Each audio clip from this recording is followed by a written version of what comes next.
नमस्कार, मैं हूं दिबांजलि मोइत्रा। सोनिया गांधी और राहुल गांधी से जब से जांच एजेंसी प्रवर्तन निदेशालय यानी ईडी ने पूछताछ शुरू की, कांग्रेस ने इसके विरोध में किस कदर पूरे देश में बवाल मचाया, ट्रेन तक रोक दी गई, ये पूरे देश ने देखा। और ये सब सिर्फ इसलिए किया गया कि आखिर नेशनल हेराल्ड केस में सोनिया और राहुल से पूछताछ क्यों की गई। ये तो बस एक उदाहरण, ऐसी कई पार्टियां हैं और नेता हैं जो ईडी की जांच के विरोध में इसे इडियट तक बता देते हैं। लेकिन जरा सोचिए, अगर यही ईडी नेताओं पर शिकंजा नहीं कसती तो क्या पश्चिम बंगाल की ममता सरकार में मंत्री पार्थ चटर्जी गिरफ्तार हो पाते, और क्या उनकी बेहद करीबी अर्पिता मुखर्जी के घर से करीब 50 करोड़ रुपए कैश और 5 किलो सोना बरामद हो पाता।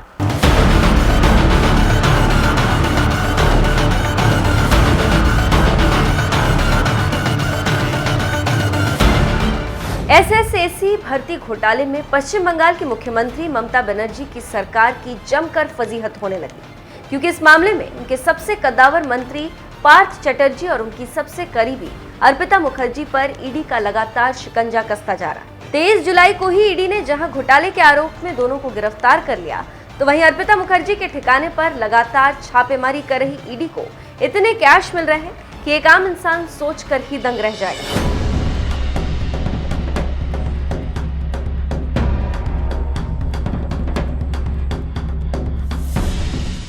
जिस अर्पिता मुखर्जी को लोग एक एक्ट्रेस और पार्थ चटर्जी की सबसे करीबी महिला मित्र बताया जा रहा है, उसके ठिकाने से बक्सा भर भर कर नोटों का ऐसा समंदर बरामद हो रहा है कि अधिकारियों को 4-4 मशीन से नोट घंटों तक गिनने पड़ रहे हैं। अभी 5 दिन पहले ही जिस अर्पिता मुखर्जी के ठिकाने से ईडी की टीम ने 21 करोड़ रुपए बरामद किए थे, और अब राजधानी कोलकाता में उसी कैश क्वीन अर्पिता मुखर्जी के 3 ठिकानों पर ईडी ने ताबड़तोड़ छापेमारी की। इस दौरान अर्पिता के बेलघुड़िया में स्थित फ्लैट से ईडी को 28 करोड़ 90 लाख रुपए बरामद हुए। ये रुपए का भंडार लोहे के कई बक्सों में भरे हुए थे, जिसे मशीन से गिनने के लिए ईडी को 10 घंटे का वक्त लग गया।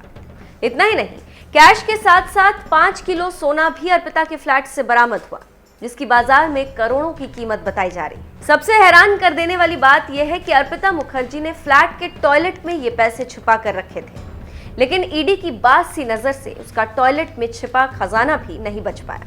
ईडी को इन फ्लैट्स में घुसने के लिए दरवाजा तोड़ना पड़ा था, क्योंकि जांच एजेंसी को इनकी चाबी नहीं मिली थी। इस मामले में ईडी के अफसरों ने समाचार एजेंसी से बातचीत में बताया कि हमें एक हाउसिंग कॉम्प्लेक्स के एक फ्लैट से अच्छी रकम मिली, जिसे गिनने के लिए नोट गिनने की मशीनें लानी पड़ी। इतना ही नहीं, फ्लैट से कई अहम दस्तावेज भी बरामद हुए। मंत्री पार्थ चटर्जी और मुखर्जी से पूछताछ को लेकर पूछे गए सवाल पर ईडी अधिकारी ने बताया कि अर्पिता जांच में सहयोग कर रहे, लेकिन मंत्री पार्थ चटर्जी ऐसा नहीं कर रहे। यानी इतना कुछ होने के बाद भी ममता सरकार ने अभी तक अपने मंत्री पार्थ चटर्जी को उनके पद से नहीं हटाया। हालांकि इस मुद्दे को लेकर विपक्ष जरूर हमलावर हो गया। बीजेपी विधायक और राज्य में विपक्ष के नेता शुभेंदु अधिकारी ने राज्यपाल ला गणेशन से राजभवन में मुलाकात कर पार्थ चटर्जी को कैबिनेट से बाहर करने की मांग की। बहरहाल, एक तरफ जहां ईडी बंगाल सरकार में मंत्री पार्थ चटर्जी की करीबी के ठिकाने से करोड़ों रुपए कैश बरामद कर रही है, तो वहीं दूसरी तरफ अखिलेश ने बीबीसी का एक कार्टून पोस्ट कर ईडी पर तंज मारने की कोशिश की। इस कार्टून में लिखा है, और करो राजनीति की बातें घर में। इसके स्कूल से शिकायत आई है, ई फॉर ईडी लिखकर आया। बहरहाल, जिस तरह से बंगाल सरकार में मंत्री पार्थ चटर्जी की करीबी महिला मित्र के घर से अब तक करीब 50 करोड़ रुपए कैश और 5 किलो सोना बरामद हुआ, उस पर आपका क्या कहना है? अपनी राय हमें कमेंट कर जरूर बताएं। साथ ही जांच एजेंसी ईडी को निशाना बनाने वाले विरोधी नेताओं को एक बयान में पीएम मोदी ने किस कदर आड़े हाथों लिया था, आइए आपको सुनाते हैं। साथियों, आज एक और विषय में देश के लोगों के सामने रखना चाहता हूं। ये विषय है भ्रष्टाचार के खिलाफ कार्रवाई को रोकने की साजिश। आप मुझे बताइए साथियों, क्या भ्रष्टाचार के खिलाफ कार्रवाई होनी चाहिए कि नहीं होनी चाहिए? भ्रष्टाचार करने वालों पर कड़ी कार्रवाई होनी चाहिए कि नहीं होनी चाहिए?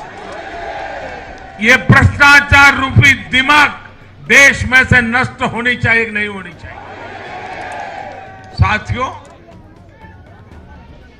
हमारे देश में भ्रष्टाचार के खिलाफ लोगों में, भ्रष्टाचारियों के खिलाफ ऐसे लोगों के प्रति एक भयंकर नफरत का भाव रहता है। देश की गाढ़ी कमाई को लूटकर अपनी तिजोरी भरने की ये प्रवृत्ति कुछ लोगों की पहचान के साथ जुड़ गई है। भारतीय जनता पार्टी 2014 में एक ईमानदार सरकार का वायदा करके चुनाव जीती थी और हमारी ईमानदारी को देखकर 2019 में जनता ने हमें और ज्यादा आशीर्वाद दिया।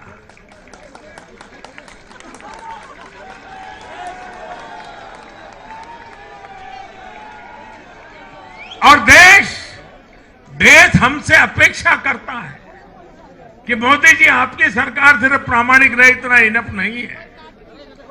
आप ही हैं, आप ही की सरकार है जो भ्रष्टाचारियों को सजा कर सकती है, उन पर कठोर से कठोर कार्रवाई कर सकती है। मुझे बताइए, जनता की इस अपेक्षा को मुझे पूरा करना चाहिए कि नहीं करना चाहिए? जनता की आशा आकांक्षा के लिए सरकार ने जिम्मेवार व्यवहार करना चाहिए कि नहीं करना चाहिए? लेकिन आज हम देख रहे हैं जो निष्पक्ष संस्थाएं जो पूरी तरह इंडिपेंडेंट है, वे अगर भ्रष्टाचार के खिलाफ कार्रवाई करते हैं तो ये लोग और उनका पूरा इकोसिस्टम अब भ्रष्टाचारियों की रक्षा करने के लिए उन संस्थाओं को बदनाम करने के लिए मैदान में आ गए हैं।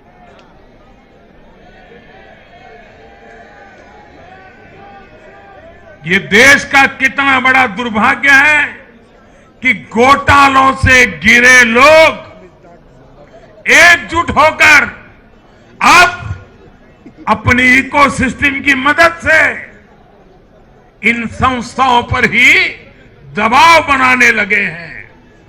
जांच एजेंसियों को रोकने के लिए ये लोग अपने इकोसिस्टम के साथ मिलकर नए नए तरीके खोजते हैं।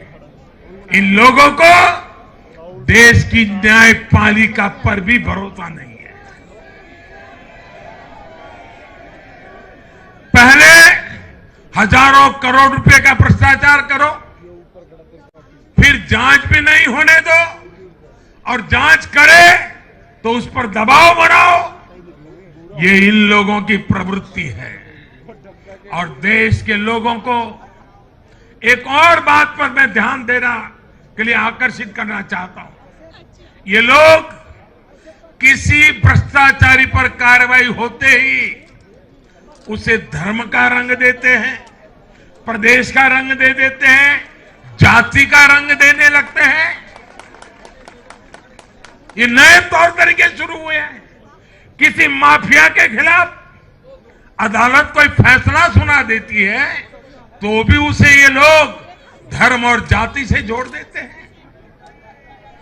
ऐसे में भारत के मैं सभी संप्रदायों से आग्रह करता हूं, मैं सभी जाति पे गर्व करने वाले ईमानदार लोगों से आग्रह करना चाहता हूं, उन सबको सोचना होगा कि ऐसे भ्रष्टाचारियों, ऐसे माफियाओं को अपने समाज से, अपने संप्रदाय से, अपनी जाति से दूर करने की हिम्मत करें। इससे समाज भी मजबूत होगा, संप्रदाय भी मजबूत होगा और हर व्यक्ति का भला होगा। और यूपी में हमारी विजय का एक कारण यह भी है कि वहां के लोगों ने कई दशकों से ऐसी राजनीति का बहुत नुकसान सहा है। मैं बनारस का सांसद होने के नाते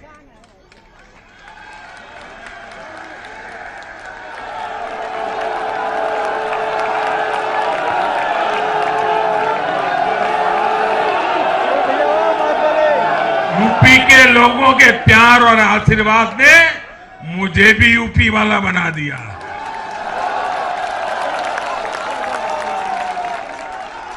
मैं बनारस का सांसद होने के नाते